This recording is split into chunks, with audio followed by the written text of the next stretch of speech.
ভাই ভাই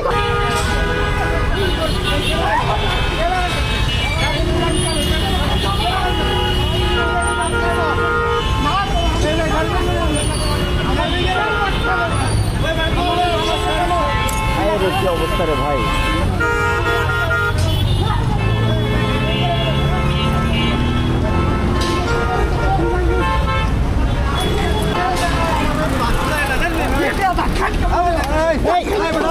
আরে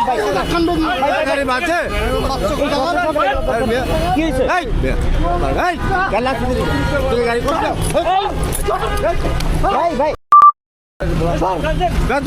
একটু আগে যাদেরকে মারামারি করতে দেখছেন, আমি যদি তাদেরকে সরিয়ে না দিতাম এখানে হয়তো আরো বড় ঘটনা ঘটে যেতে পারত। এখন আপনারা এখানে যাচাই করুন বা আপনারা একটু বিবেচনা করুন, সিএনজি ওয়ালারা মাঝে মধ্যে রাস্তায় গাড়ি রেখে দেয় এবং মোটর সাইকেলও এমনটা হয়। তাহলে এখানে দোষটা কার, সিএনজির নাকি মোটর বাইকের? সকালবেলা এগুলো ভাই ভাই থাক, সকালবেলা এগুলো চলে যান চলে যান চলে যান। কি হয়েছে, কি হঠাৎ করে এমন হলো কেন? খালি হ্যান্ডেলের ভিতরে বাচ্চা মানে এটা বন্ধ ছিল? এইটা বন্ধ নয়, দোনোটাই গাড়ি টানতেছে, ওর মাঝখান দিয়ে ঢুকছে বুঝছেন। দুঃখে খালি ওর খালি হ্যান্ডেলের লোক বাচ্চা, ও মানে দুটা মানুষের যেমন লেগে যাবে, একটু সাইড দেন সাইড দেন। এই অবস্থা কারোই ধৈর্য নেই, সবাই উত্তেজিত অবস্থায় আছে।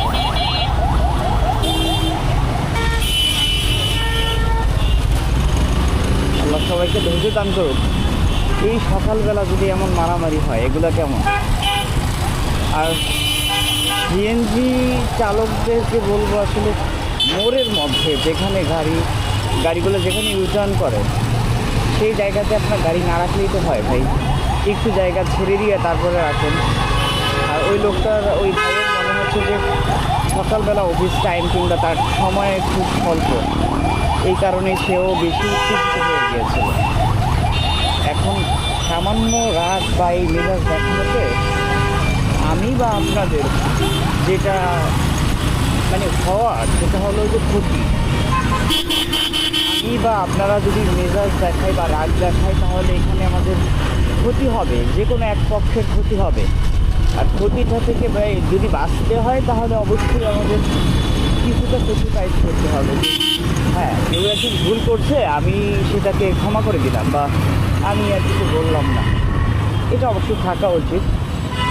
আর মুরব্বী, উনি খুব মুরব্বী ছিল সিএনজি চালক, আর হয়তো এখন খুব উড়াদুরা মানে মারামারি লেগে যেত একটা অবস্থা।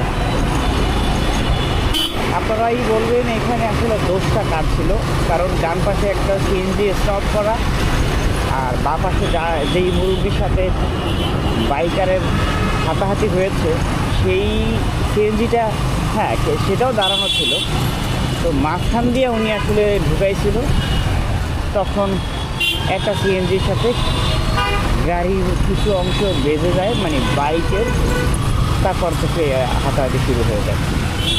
ধন্যবাদ সবাইকে, সাথে থাকুন। আমি সাথে ছিলাম তফিক খান।